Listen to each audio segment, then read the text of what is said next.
Today's question is about migraines.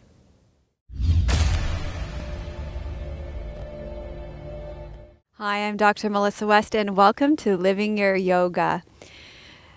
Migraines and questions about migraines are one of the most frequently asked questions that we get because I live with migraines. So this whole blog post is going to be about migraines. I actually created a class on Namaste Yoga for migraines, and I will link to it in the show notes. It is great for relief and prevention. I designed it to take energy away from your head and down into your feet, so it's a great class. I highly recommend Teri Roberts' book, Living Well with Migraine Disease and Headaches by Teri Roberts. This book saved my migraine life. Most of the classes I recommend for migraines are specialized videos and are available on my membership site or in my shop. So for migraine prevention, I recommend yoga for upper back, neck, and shoulders, yoga for upper back, neck, and shoulders 2. There's a head and shoulder class in a series of videos from head, shoulders, knees, and toes. Actually, the whole series for this is good. I've been having a great results with releasing connective tissue, and so I recommend the connective tissue for your hands video on our membership site. Yoga for posture, I made this one in response to my migraine doctor's request to get my head back over my shoulders. Then I recommend some classes for when you're actually, those were for prevention. Now, when you're actually in acute or low-grade migraines, I would recommend yoga for grounding. So when I'm in a migraine, I want to take my energy away from my head. So yoga for grounding is great for that. Yoga for anxiety is great for that. Waning to the Dark Moon, which is a restorative class, is really good for that. Feet first is good, takes energy down into your feet. There's another short restorative video on our membership site.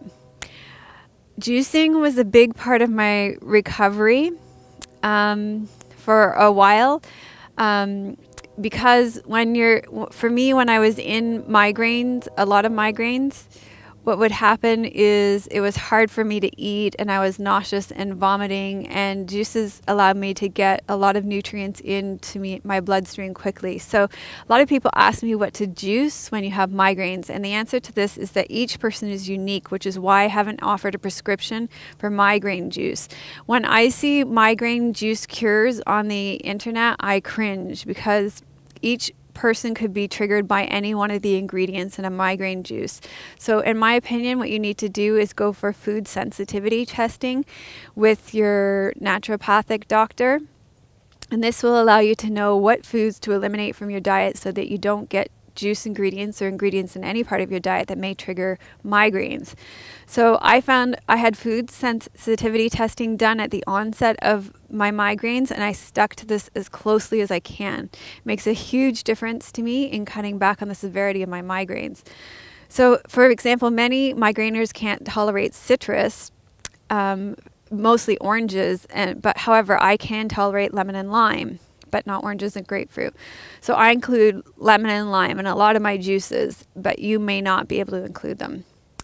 So just like with yoga, I find I have to really listen to my own body with juicing. My naturopathic doctor wanted me to juice up to a cup of beet juice a day, and I tried to work with that for a while, but I found it was too much for me.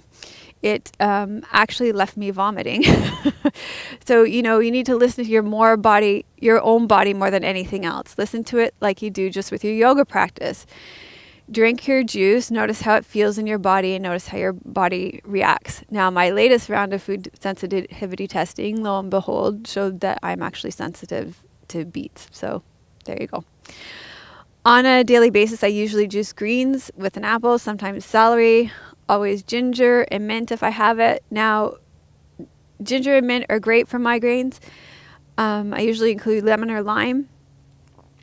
However, do citrus with caution if you have migraines. Vary your greens from day to day. So you can't always include kale. You need to have bok choy, collards, Swiss chards, and spinach too.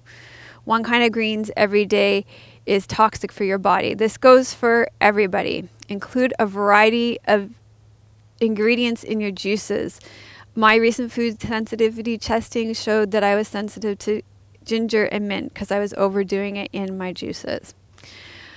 Once I get a migraine, I baby myself. I give myself whatever I want. I juice something sweeter usually, more apples, more greens, more ginger, more lime. Another cocktail that's good before dinner is 1 beet, 1 carrot, 1 apple, some greens, ginger, nutmeg to top it off. This is also good for migraines. So when I have a migraine, I actually don't practice yoga. I go to bed, I sleep. I might do some restorative yoga if my migraine's at a low level. Also focus on classes that are grounding if I'm dealing with a low level migraine for a few days. So I've listed my favorite classes for migraines that are acute and migraine prevention in the post. I also have an inversion swing. I hang on that every day to traction my neck and bring blood flow to my brain. This has helped a lot too. And I will post to a link in the show notes where I talk about my love of hanging upside down, and I will post to where I bought my swing. So my swing is great for me because I'm very athletic and I do yoga all the time, but an inversion table might be a better choice for you because you have to be kind of limber and fitness able-bodied to do it. But for my 87-year-old grandfather, it would not be a good fit. An inversion table would be better for him. I love my Migra cap. I highly recommend. It's like a black ice cap that you wear to block out the light and freeze your head when you have a migraine. This is a fantastic non-medical solution to migraines. I recommend that you buy 2. I'll put the link in the show notes because once it melts, you're going to want to swap it out. Put the one that's melted in the freezer and swap it out for a cold one. I go once a week to a traditional Chinese medicine doctor who does tongue and pulse analysis. Really make sure that your Chinese medicine doctor does tongue and pulse analysis. He also prescribes me herbs. And I find this really helps me keep my migraines at bay. I will also call him up if I'm having a hello. I will also call him up if I'm having a really difficult set of migraines that I can't break out of a cycle, and I can usually go in and he'll usually be able to use acupuncture to get me out of the cycle. I also have a fantastic migraine doctor. Please do your best to research and find a migraine doctor, somebody who deals with migraines all the time, because they deal with migraine patients day in and day out and they know what they're dealing with. Your family doctor, you might have a good family doctor, but nobody understands migraines like migraine doctors who deal with patients day in and day out on migraines. I highly recommend, if you're in the Toronto area, to check out Dr. Zitney, and I'll link to his practice in the show notes as well. He's an absolutely fabulous doctor. His support has been invaluable. I take a lot of herbs and things as well. I'm reluctant to post them because it shifts and changes, and I really work very closely with my migraine doctor on this, and I work closely with my traditional Chinese medicine doctor with this, my naturopathic doctor on this. And I really think it's so individual that you really need to be working with your healthcare experts on this, and that's why I'm reluctant to post them in the show notes. So really do seek out experts who are healthcare experts on migraines who can get you on a really good herbal support system, because that makes a big difference too. I think that's all, but I am happy to answer more questions as they come up. You can leave them in the comments below. And also, if you suffer from migraines, feel free to post what's been helpful for you. And if you like this video and you found it helpful, please give it a thumbs up.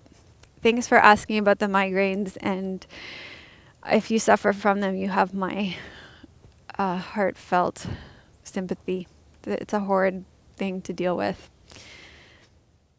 For more tips on how to take your yoga off of your mat and into your life, visit AskMelissaWest.com and have Melissa's videos delivered directly to your inbox. While you're there, ask Dr. Melissa West a question. She may answer your question on an upcoming episode of Living Your Yoga.